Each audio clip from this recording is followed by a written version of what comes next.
여름만 다가오면 고양이 털을 어떻게든 덜 빠지게 해보고 싶으신 적 있으시죠?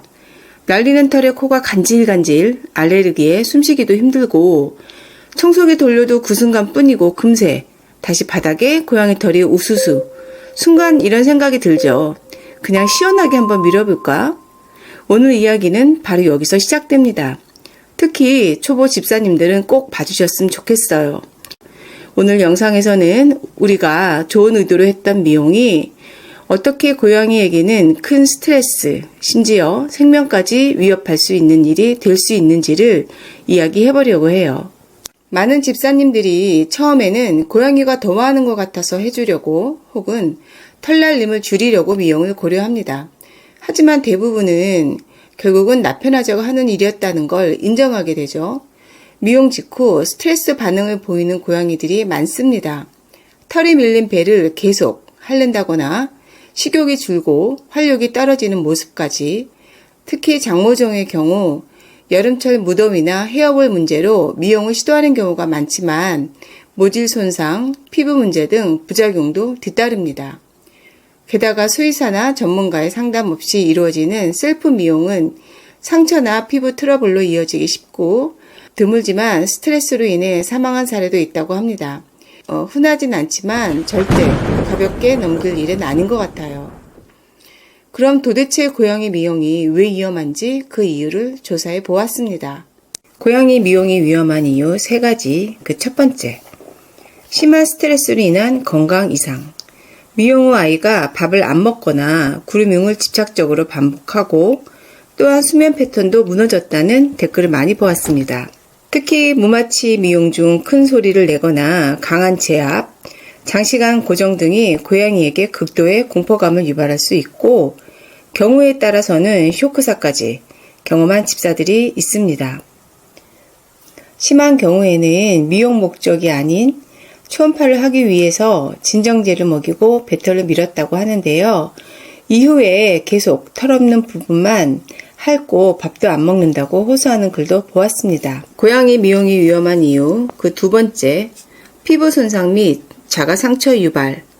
얇고 연약한 고양이 피부는 미용 중에 찢어지기 쉽다고 합니다. 피부가 치즈처럼 늘어나더니 살이랑 같이 잘려서 꼬맨 경험을 한 후 이후에는 뭉친 털도 못 자른다는 집사님도 있었습니다. 그리고 미용했던 부위 털이 다시 안 나기도 합니다. 고양이 털은 겉털, 속털이 있는데 한 번에 다 밀어버리면 자라면서 모질이 엉키게 되고 모근이 손상되어서 밀었던 그 부위는 다시 영구적으로 자라지 않을 수 있다고 합니다. 고양이 미용이 위험한 이유 그 3번째, 체온 유지 실패와 면역력 저하. 고양이 털은 단순히 미용의 대상이 아니라 체온 조절, 자외선 차단, 감염 보호 등의 중요한 역할을 한다고 합니다. 특히 배, 가슴, 꼬리 등의 주요 부위의 털이 제거되면 체온이 낮아지고 이로 인해서 면역력 저하로 이어지고 병원 갈 때마다 아이가 체온이 낮다는 말을 많이 들어서 갈 때마다 담요로 돌돌 감고 가기도 하고 그 이후에는 그래서 털이 얼마나 중요한지 절실히 느꼈다는 댓글도 보았습니다. 정말 꼭 털을 밀어야 한다면 아마도 피부 질환이나 초음파이겠죠. 그것도 부분적으로 미는 거지 전체 털을 다 미는 건 아니니까요. 저는 치즈처럼 늘어나서 살이랑 같이 잘려나갔다는 댓글을 보고 우리 멸치 털 미는 생각을 아예 싹 접었습니다. 쫄보라서 사람이 오면 숨기 바쁜 아이인데 미용을 생각했다는 것 자체가 좀 너무 좀 미안하고요. 최근에는 종합백신 2차를 맞으러 병원에 갔었는데 얼마나 무서웠으면 이동 가방 아래 깔려있는 그 방석을 막 파고들어서 그 아래 들어갔을까요? 저 너무나 그냥 어차피 저는 100% 털없는 세상은 불가하니까 그냥 살기로 했습니다. 그럼 털 관리를 위한 해답은 없는 걸까요? 한 가지 해답이 있습니다. 모두 아시는 바로 그것. 맞습니다. 빗질. 빗질이에요. 그동안 저는 아무 생각 없이 빗질을 했는데 이번 영상 준비하면서 찾아보니까 장점이 정말 많더라고요. 죽은 털을 제거하면 헤어볼 예방도 가능하고 피부 상태도 확인할 수 있고요. 염증이나 혹시나 상처가 있는지, 비듬이 있는지, 그리고 윤기가 있는지 없는지 등도 빗질을 하면서 파악할 수 있겠네요. 이렇게 빗질을 잘 해주면 털날림도 당연히 감소하겠죠. 다음 영상에는 빗질에 대해 좀 더 자세히 말씀드려 볼게요. 결론입니다. 고양이 몸은 그냥 고양이 몸답게 지켜주세요. 고양이는 털로 체온을 조절하고 감각을 느끼며 세상을 인식합니다. 그 털에 빡빡 밀어버리는 건 인간 입장에서는 시원해 보이니까 또는 털 관리가 힘드니까 라는 이유가 대부분이잖아요.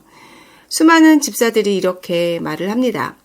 그저 내가 조금 더 부지런하면 되는 문제더라고요. 청소를 좀 더 하면 되고 빗질 하루 한두 번 더 해주면 되는 것 같아요. 미용은 고양이를 위한 게 아니라 사람을 위한 거였다. 고양이와 함께 사는 건 조금 더 털에 관대해지고 조금 더 자주 청소기 돌리면 되고 그리고 하루 한 번 이상 브러쉬를 해주는 일일지도 모릅니다. 그리고 가장 중요한 건 여러분의 고양이는 지금도 충분히 예쁘고요. 고귀하고요. 완전합니다. 그 털까지 포함해서요.